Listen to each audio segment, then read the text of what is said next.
अस्सलाम वालेकुम dear students, हमारा अगला चैप्टर है chapter number 14 coordination and control. सबसे पहले हम समझते हैं कि कोऑर्डिनेशन क्या होता है। हमारी बॉडी में इतने सारे ऑर्गन्स मौजूद हैं और हमारी बॉडी में बहुत सारे मसल्स मौजूद हैं। ये ऑर्गन्स मिलकर अलग से सिस्टम्स बनाते हैं, ये सब हमारी बॉडी को ऑपरेट करते हैं। तो इन सब का आपस में कोऑर्डिनेशन होती है जिसकी वजह से हमारी बॉडी ओवरऑल वर्क करती है। मिसाल के तौर पर अगर हम अपने लेग्स की बात करें तो लेग्स में मसल्स मौजूद होते हैं। ये हमें भागने के, चलने के काबिल बनाते हैं, हमें खड़ा करने के काबिल बनाते हैं। इन मसल्स में जो सेल्स मौजूद हैं और तमाम बॉडी में जितने भी सेल्स मौजूद हैं उन्हें एनर्जी की रिक्वायरमेंट होती है और वो एनर्जी वो ग्लूकोज और ऑक्सीजन से मिलकर बनाते हैं। इस तरह से हमारी बॉडी में जितने भी ऑर्गन्स हैं सबकी अलग अलग डिमांड्स हैं। अगर हम लंग्स की बात करें तो लंग्स में भी जो काम करने की सलाहियत है वो इस तरह से है कि लंग ब्रीथ करता है गहरे अंदाज में, यानी ज़्यादा तेज़ी से भी ब्रीदिंग होती है, हल्के भी ब्रीदिंग होती है। ब्रीदिंग डिपेंड करती है कि हमारी एनर्जी रिक्वायरमेंट क्या है, उस हिसाब से हमारी ब्रीदिंग फास्टर भी हो जाती है और गहरी हम सांसें भी लेते हैं। अब इसके लिए हार्ट भी तेज़ी से जो है वो ब्लड को पंप करता है और लंग्स की तरफ भेजता है ताकि वहाँ पर इसको ऑक्सीजन मिल सके और उसमें से कार्बन डाइऑक्साइड रिमूव हो सके। और अल्टीमेटली जो ग्लूकोज हमने खाने के दौरान खाई होती है यानी हज़म की होती है और ये ग्लूकोज जो बनती है हमारी, ये ब्लड के थ्रू तमाम सेल्स को सप्लाई होती है, मसल्स को सप्लाई होती है और मसल जो है वो ग्लूकोज और ऑक्सीजन को मिक्स करके एनर्जी बनाते हैं। हमारी बॉडी में तमाम जो सिस्टम्स हैं, तमाम जो ऑर्गन्स हैं वो कोऑर्डिनेटेड फॉर्म में एक दूसरे से मिलकर काम करते हैं। फिर अब हमारा एक दूसरा इंपॉर्टेंट ऑर्गन है जो है ब्रेन। ब्रेन हमारे मास्टर ऑर्गन है, ये तमाम ऑर्गन्स को कंट्रोल करता है और एक्चुअली में ये हर ऑर्गन की फंक्शनिंग को कंट्रोल करता है इनडायरेक्टली और समटाइम्स डायरेक्टली। मिसाल के तौर पर ब्रेन डिटेक्ट करता है कि हमारी बॉडी में जो कार्बन डाइऑक्साइड है उसकी कंसंट्रेशन और ऑक्सीजन की कंसंट्रेशन ब्लड के अंदर कितनी है, तो ये ख़ास मैसेजेस भेजता है हमारे मसल्स को। और एक ख़ास मसल पाया जाता है डायाफ्राम, ये स्केलेटल मसल होता है, लंग्स के नीचे पाया जाता है। और हमारे रिब्स के दरमियान में जो मसल होता है रिब केज, जिसको हम पसलियाँ कहते हैं, उन पसलियों के दरमियान में इंटरकॉस्टल मसल्स होते हैं। उनकी फंक्शनिंग के लिए ये जो हमारा ब्रेन है ये मैसेज भेजता है। इन दोनों मसल्स की कॉन्ट्रैक्शन और रिलैक्सेशन के लिए जो पैगाम भेजता है उसे नर्व इम्पल्स या नर्वस इम्पल्स कहते हैं। इस जो पैगाम है इसके थ्रू हमारा ब्रेन मसल्स की, हार्ट की, डायफ्राम की, इंटरकॉस्टल मसल्स की जो फंक्शनिंग है उनको कंट्रोल करता है। तो हमारी बॉडी में एक बड़ा सिस्टम है जिसमें दो ऑर्गन्स मौजूद हैं, एक है हमारा ब्रेन और एक है हमारा स्पाइनल कॉर्ड। ये दोनों मिलकर हमारा सेंट्रल नर्वस सिस्टम बनाते हैं और सेंट्रल नर्वस सिस्टम हमारी तमाम बॉडी को इलेक्ट्रिक फॉर्म में इम्पल्सेस यानी सिग्नल्स भेजता है, मैसेजेस भेजता है, जिसको नर्वस इम्पल्स भी कहते हैं, इसको इलेक्ट्रिकल इम्पल्स भी बोलते हैं। अच्छा, इसके बाद नर्व्स हमारी बॉडी में एक इम्पॉर्टेंट रोल प्ले करते हैं। इसको हम आगे जाके डिटेल में देखेंगे कि जो हमारी नर्व्स हैं वो क्या होती हैं। अब हमने बात करनी है नर्वस कंट्रोल की हमारी बॉडी के अंदर। जैसे कि मैंने आपको अभी बताया कि हमारी बॉडी में वो सिस्टम जो तमाम सिस्टम्स को कंट्रोल करता है सेंट्रल नर्वस सिस्टम कहलाता है। सेंट्रल नर्वस सिस्टम को CNS, capital C capital N capital S से लिखा जाता है। अच्छा जी, उसके बाद ये जो हमारा सेंट्रल नर्वस सिस्टम है, क्योंकि इसमें दो हिस्से मौजूद हैं, स्पाइनल कॉर्ड और ब्रेन, ये दोनों खास जो स्ट्रक्चरल और फंक्शनल यूनिट यानी कि खास किस्म के सेल से मिलकर बने हैं, उस सेल को कहते हैं नेफ्रॉन। नेफ्रॉन मिलकर रस्सी नुमा स्ट्रक्चर्स भी बनाते हैं, इन्हें स्ट्रिंग लाइक स्ट्रक्चर्स कहते हैं। ये बारीक बारीक रेशा नुमा स्ट्रक्चर्स होते हैं जो ब्रेन से भी निकलते हैं और स्पाइनल कॉर्ड से भी निकलते हैं और इन्हें हम कहते हैं नर्व्स। नर्व्स का एक पूरा जाल हमारी बॉडी में चला जाता है क्योंकि ब्रेन और स्पाइनल कॉर्ड हमारे जिस्म के ऊपरी हिस्से में है। तो तमाम बॉडी हमारी टो तक बॉडी को साथ जो कोऑर्डिनेट करना है, जो राब्ता करना है, वो हमारा ब्रेन, हमारा central nervous system, spinal cord nerves के थ्रू करता है और ख़ास किस्म के पैगामात भेजता है ग्लैंड्स को, एंजाइम्स को, ताकि ग्लैंड्स को और मसल्स को, ताकि एंजाइम्स, हार्मोन्स, केमिकल मैसेंजर्स जो है वो रिलीज हो सकें। और जिन सेल से मिलकर ये बनता है उसे कहते हैं न्यूरॉन। इसको नर्व सेल भी बोलते हैं। Neuron, nerve cell electric impulses यानी इलेक्ट्रिक सिग्नल्स की फॉर्म में मखसूस पैगामात हमारी बॉडी को भेजता है। अच्छा, अब हमारी बॉडी में जो कुछ ऑर्गन्स हैं वो सेंसरी ऑर्गन्स हैं, ये मुख्तलिफ चीज़ों को डिटेक्ट करते हैं, सेंस करते हैं। मिसाल के तौर पर हमारी 5 सेंसेस हैं: सूंघना, चखना, सुनना, देखना, महसूस करना। महसूस करने के लिए हम यूजुअली अपनी फिंगर टिप्स को, अपने हाथ को इस्तेमाल करते हैं।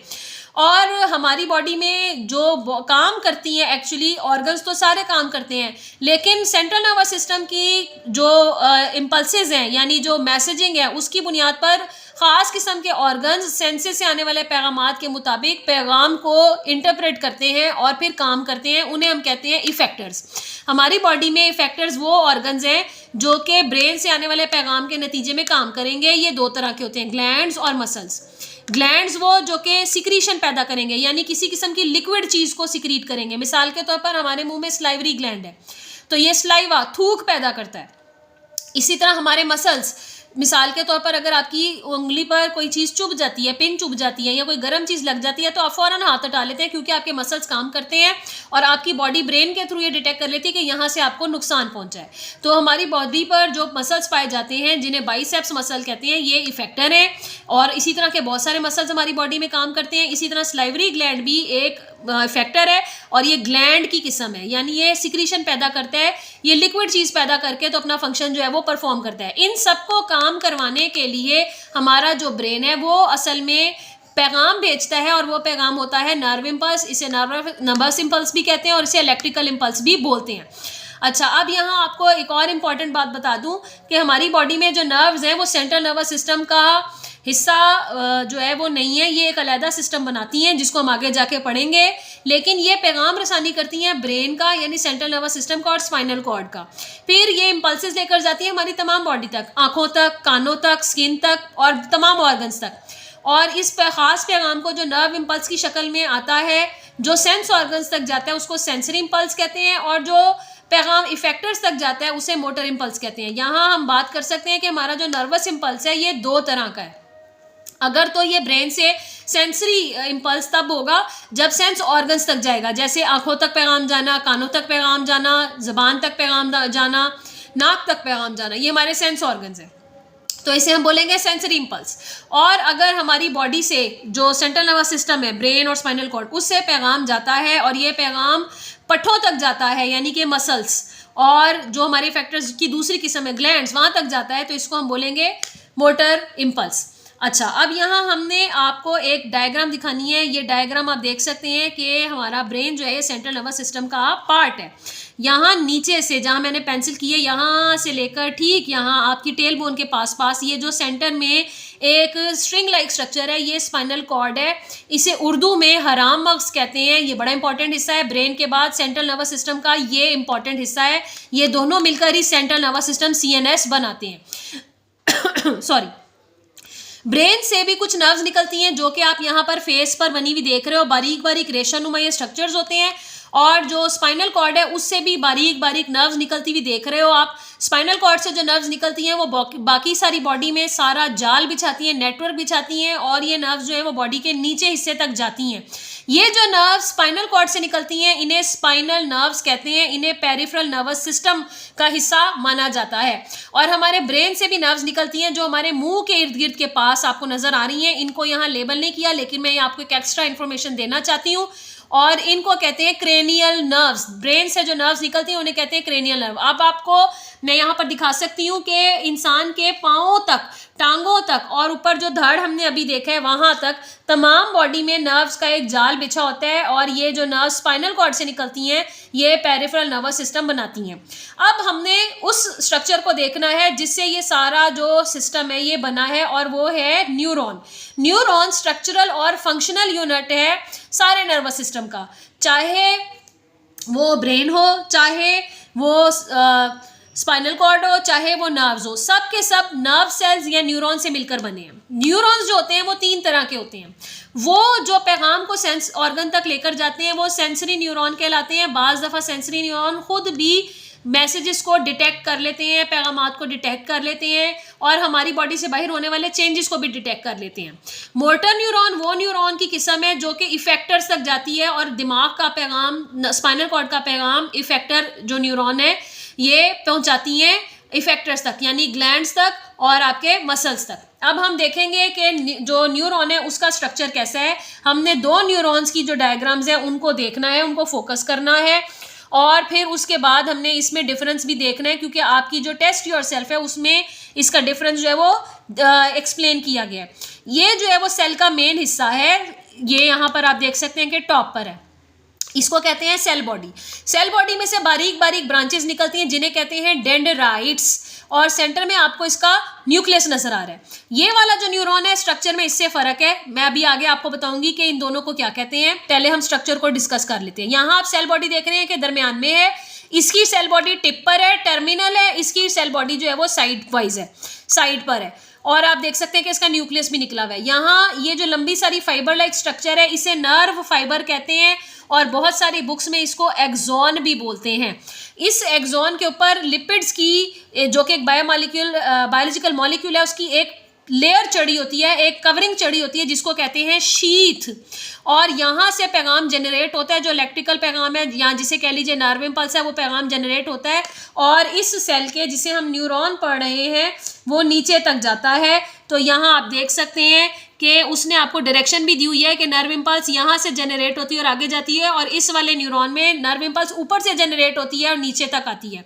ये इसकी नर्व एंडिंग्स हैं, यानी यहाँ पर आकर नर्व खत्म हो जाती है, यहाँ पर ये आकर इफेक्टर के साथ जुड़ जाती है। ये आपका मोटर न्यूरॉन है जिसका जो सेल बॉडी थी वो टिप पर थी, इसे हम कहते हैं मोटर न्यूरॉन।